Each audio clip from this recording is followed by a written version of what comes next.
जय श्री कृष्णा दोस्तों, किशोरी क्रिएशन से मैं सपना शर्मा आप सभी का हार्दिक स्वागत करती हूँ आपके अपने चैनल पर। दोस्तों, आज के वीडियो में हम नित्य नियम की कहानी सुनेंगे, जिसके सुनने से जो है हमारे घर में नवनिध दोबारा सिद्ध हो जाते हैं। वीडियो शुरू करने से पहले मैं मेरी सभी माता बहनों से यही रिक्वेस्ट करूंगी, अगर आप मेरे चैनल पर नए हैं तो चैनल को सब्सक्राइब करें, पास ही में बेल आइकन को दबाएं, जिससे मेरे आने वाले हर नए वीडियो का नोटिफिकेशन आपको मिल जाए। और मेरी वीडियो को जो है फैमिली और फ्रेंड में ज़्यादा से ज़्यादा शेयर करें। आइए शुरू करते हैं नित्य नियम की कथा। एक गांव में जो है एक साहूकार और साहूकारनी रहते थे। साहूकारनी जो है रोजाना नित्य नियम से अपनी कहानी कहती थी। साहूकारनी जो है रोजाना सुबह जल्दी उठती, पूजा करती, फिर उसके बाद में जो दिन वार होता उसकी वह कहानी कहती सुनती। और भगवान की कृपा से जो है साहूकार साहूकारनी के घर में किसी भी प्रकार की कोई कमी नहीं थी। काया माया सभी सुख उनके घर में विद्यमान थे। एक दिन साहूकार की बेटी ने अपनी माँ से कहा कि माँ, मैं भी जो है आपके साथ में नित्य नियम की कहानी सुनने का नियम लूंगी। माँ ने उसे समझाया कि बेटा देख, तू पराए घर जाएगी, दूसरे घर में तेरे घर पे वो नियम निभे नहीं निभे, इसलिए तू ऐसा कोई नियम मत ले जिसे तू निभा नहीं पाए। पर साहूकारनी की बेटी जो है नहीं मानी, उसने जो है जिद पकड़ ली कि उसे नित्य नियम का नियम लेना है। अब माँ को उसके आगे झुकना पड़ा, पर माँ ने उसे जो है नित्य नियम का नियम लिखवा दिया। अब दोनों माँ बेटी जो है नित्य नियम से कहानी कहती और सुनती। धीरे धीरे ऐसे ही समय बीतता गया। अब लड़की जो है बड़ी हो गई, माँ बाप उसके विवाह की चिंता करने लगे, तो उसके लिए एक योग्य वर की तलाश करने लगे। घर जहाँ भी रिश्ते की बात चलती तो साहूकार साहूकारनी बस एक ही बात कहते कि गरीब घर का लड़का चल जाएगा, गरीब घर चल जाएगा, लेकिन बस हमें एक ही चीज़ चाहिए कि वो हमारी बेटी के जो है नित्य नियम को निभा सके। अब अपनी बेटी के लिए वर ढूंढते ढूंढते फिर उन्हें एक दिन जो है मध्यम वर्गीय परिवार का एक घर लड़का मिल जाता है। अब उन्होंने साहूकार साहूकारनी से कहा कि हमारे पास जो है धन नहीं है, लेकिन हम आपकी बेटी का जो नित्य नियम का नियम है उसे निभा देंगे। अब साहूकार साहूकारनी ने जो है अपनी बेटी का विवाह कर दिया। लड़की जो है विदा होकर के अपने ससुराल चली गई। अब उस लड़की की ससुराल में जो है विवाह का काम फैला पड़ा हुआ था, तो सास जो है काम के चलते उससे नित्य नियम की कहानी सुनना भूल गई। अब लड़की को तो याद थी, तो उसने सुबह जल्दी उठ करके जो है स्नान आदि से निवृत्त हुई। वह लड़की रोजाना पूजा पाठ करती और घर के काम के साथ साथ में जो है अपनी कहानी कहती जाती।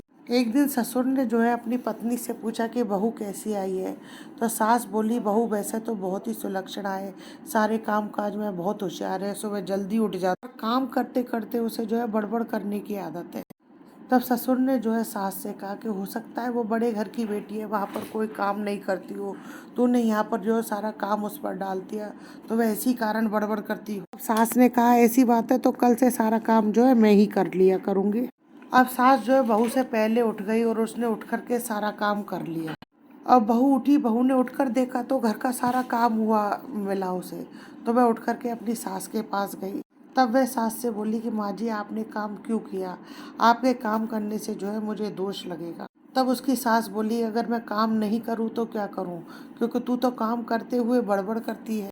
तब बहू ने अपनी सास से कहा कि मैं माँ जी बड़बड़ नहीं करती हूँ, मेरा कहानी कहने का नियम है, मैं उसे करती हूँ। अब सास को जो है बात याद आ गई और वह बोली कि बहू, मुझसे गलती हो गई, मैं तो भूल गई कि तेरा रोजाना का नित्य नेम की कहानी कहने का नियम।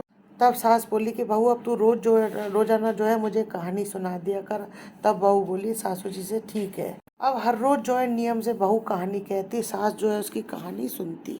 अब बहू के रोजाना उनके कहानी कहने के नियम के प्रभाव से जो उनके घर में नवनिध दोबारा सिद्ध हो गए। अब उनके घर में किसी भी चीज की कोई कमी नहीं रही। देखते ही देखते वह बेशुमार धन दौलत के मालिक हो गए। अब वो लोग भी साहूकार साहूकारनी कहलाने लगे। ये बात जो है उनकी पड़ोसन को बिल्कुल भी अच्छी नहीं लगी और उसने जो है नगर के राजा से जाकर के चुगली कर दी। पड़ोसन ने जो है राजा के पास जाकर के कहा कि साहूकार साहूकारनी के घर में जो है ऐसी बहू आई है कि उसके घर में आते ही उनके घर में धन दौलत के भंडार भर गए। वे तो अब साहूकार बन गए और ऐसी बहू जो है उनके घर में शोभा नहीं देती है। ऐसी बहू तो राजमहल में होनी चाहिए। अब राजा भी जो है पड़ोसन की बातों में आ गया।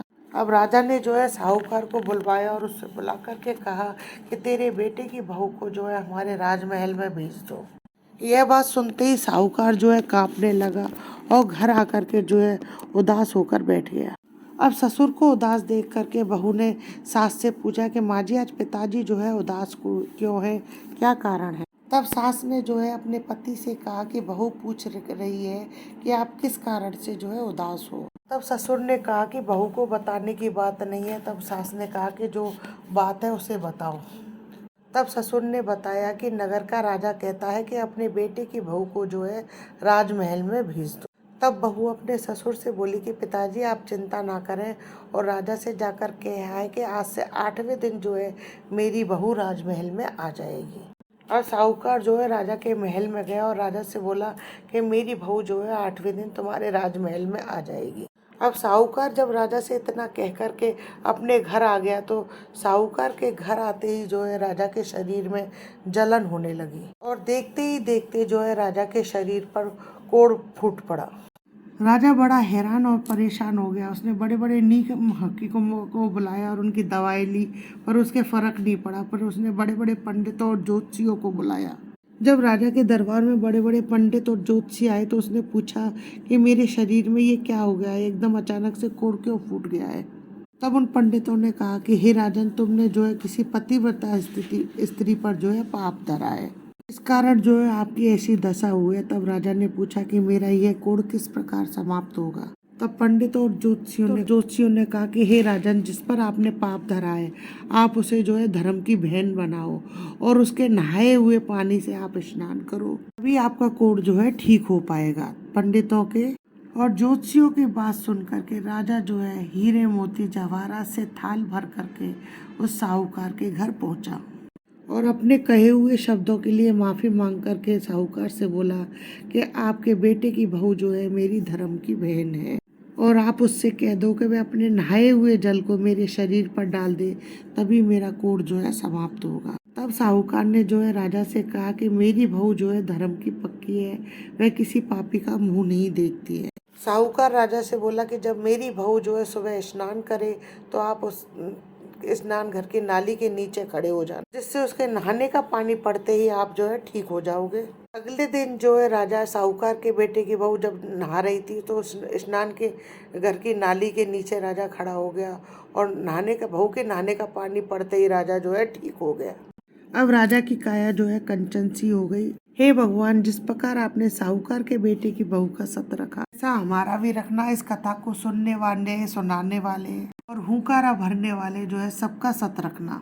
सबको रहने को घर देना, जमीन देना और जमीन की रखवाली करने वाला पुत्र देना। निरोगी काया देना, निर्धन को माया देना, पुत्रहीन को पुत्र देना, घर में सुख शांति और समृद्धि देना। कथा अधूरी हो तो पूरी करना, पूरी हो तो मान करना। दोस्तों, यदि आपको मेरा ये वीडियो पसंद आए तो प्लीज़ मेरे वीडियो को ज़्यादा से ज़्यादा लाइक और शेयर करें। राधे राधे दोस्तों, जय श्री कृष्णा।